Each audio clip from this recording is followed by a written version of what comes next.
So now that you've decided your church is the best place to create a strategy that welcomes every kid so they can have a better future and a deeper faith, I want to talk to you about one more thing. When we started North Point Community Church, a few of us who worked with kids and teenagers realized something sobering. Even with the kids who attended our church consistently, at best we would only have about 40 hours with them every year. That's only 40 hours to help a kid understand everything they need to know about God and the Bible and life. That same day, we calculated another number that shocked us.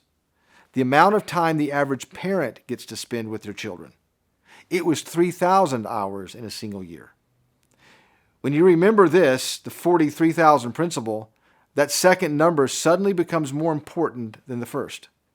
Maybe that's why we should take our cue from something Moses said to the Israelite people. You probably remember the story.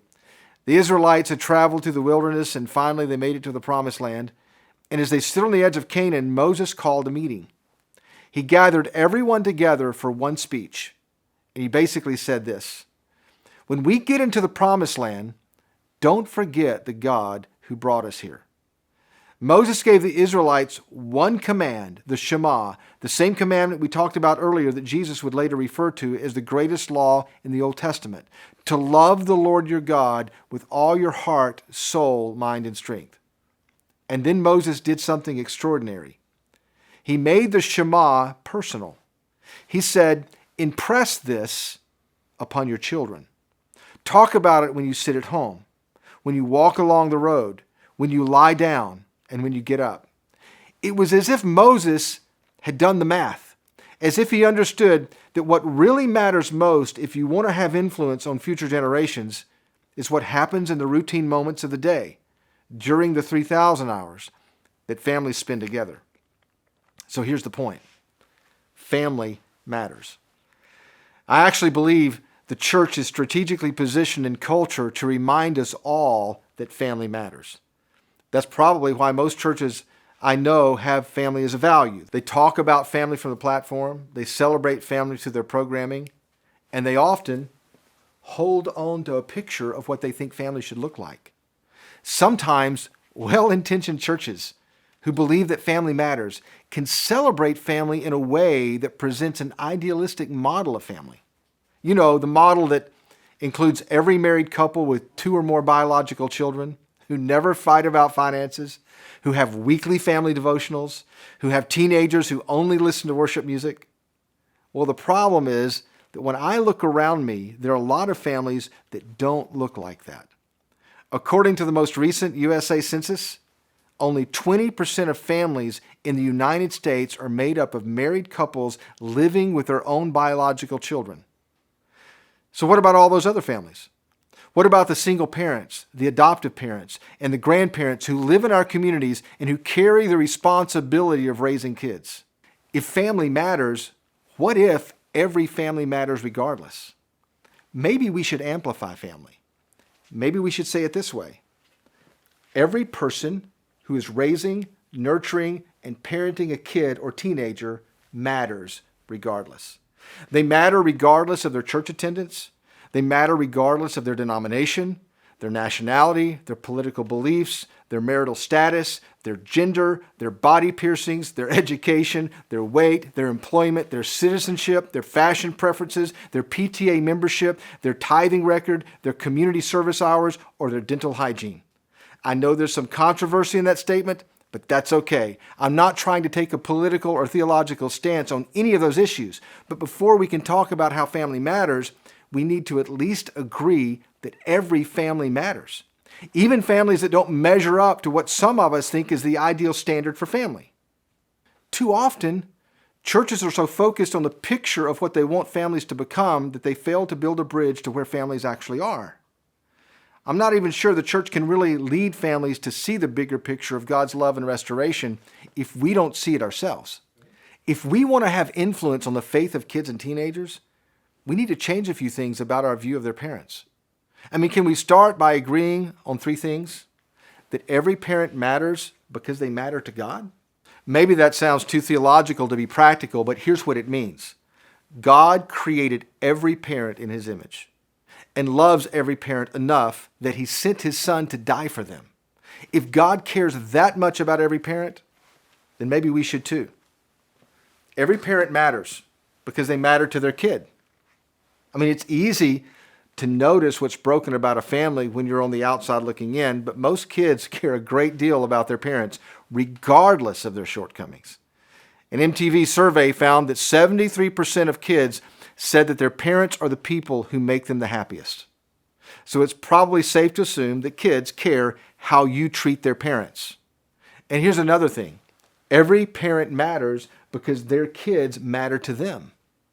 Even if they aren't disciplining their kids the way you would, even if they don't feed their kids the kind of nutrition you might, even if they haven't dressed their kids the way you wish, every parent cares about the kids or teenagers in their home.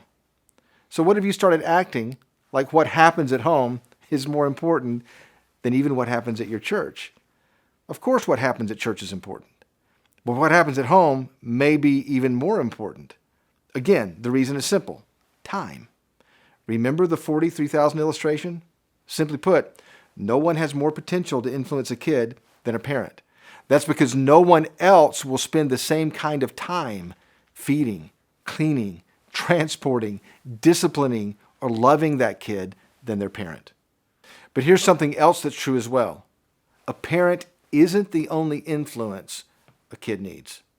Just like a pediatrician checks up on a kid's health or a teacher advances a kid's education, parents need other voices to remind them about what matters when it comes to shaping their kids' faith. But remember, nearly 75% of the people in your community won't attend church this Sunday. And that percentage includes a lot of parents. The truth is, if parents don't think your church matters, you will have a hard time influencing their family. I'm not sure that I know all the reasons that families outside the church don't go, but here are a few I'd like you to think about. Families outside the church don't trust us. Many parents feel as if church leaders have a motive. They assume we want to change them. They think we will turn their kids against them, not toward them. Here's another reason. Families outside the church don't believe us. Many parents don't believe what church leaders say matters because we don't act like they matter. They don't believe that we really love them because we don't act like we even like them. And here's another reason. Families outside the church don't get us. Many parents who don't go to church feel like the church is out of touch with their issues. We just don't speak the same language. And here's one more. Families outside the church don't need us. More parents look for help on Facebook than they do the church. They have more resources than ever before and see little evidence that the church truly wants to help them win as parents. Consider this. Your church probably has one of two perspectives when it comes to parents. It's their problem, the parent's problem, which you can easily tell if this is your perspective, because if it is, you probably sigh and shake your head and blame parents a lot.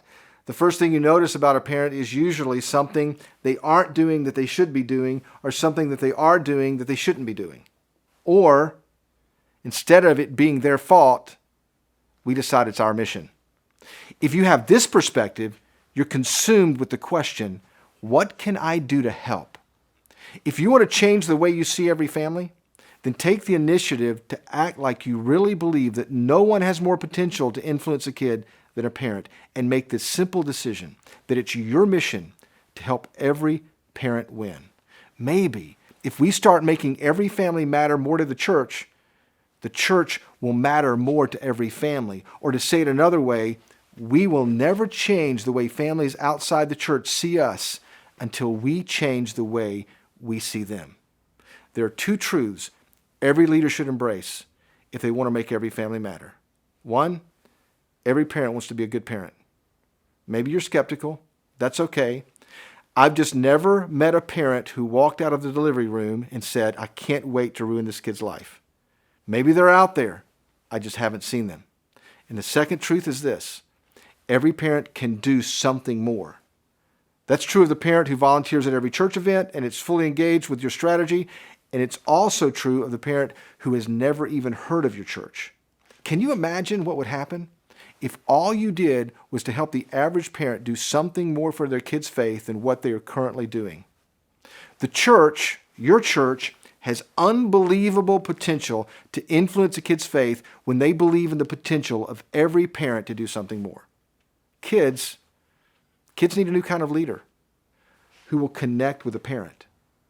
And if you want to be a new kind of leader, you will consistently look for ways to build a bridge to the family. Practically speaking, you may need to introduce yourself, give your parent a phone number, send a text to let parents know what's going on, or simply show up where parents are showing up. But just remember, there is nothing in culture that can compare to what you can do for a family if you show up consistently to care about a kid's faith and future. I recently spoke at a church to a group of parents about the importance of family. When I finished, a mom holding her 2-year-old daughter came up to me. She was a single parent living in her parents' house, and she looked right at me and she said, "I just want to know if my daughter is going to be okay." Her picture of family hadn't worked out the way she had planned. She told me how alone she felt. She wanted to know if she could find some other people who would help her fight for her daughter's future. You see, every parent needs to have an ally in their court so they don't feel alone. They need to know what to do today so they have a plan. They need to see how they are winning so they can have hope. When you adjust how you see every family, and you make every family matter regardless of what their pictures look like, then they know you're on their side. And maybe they'll begin to see your church in a different way. So live and act like every family matters regardless.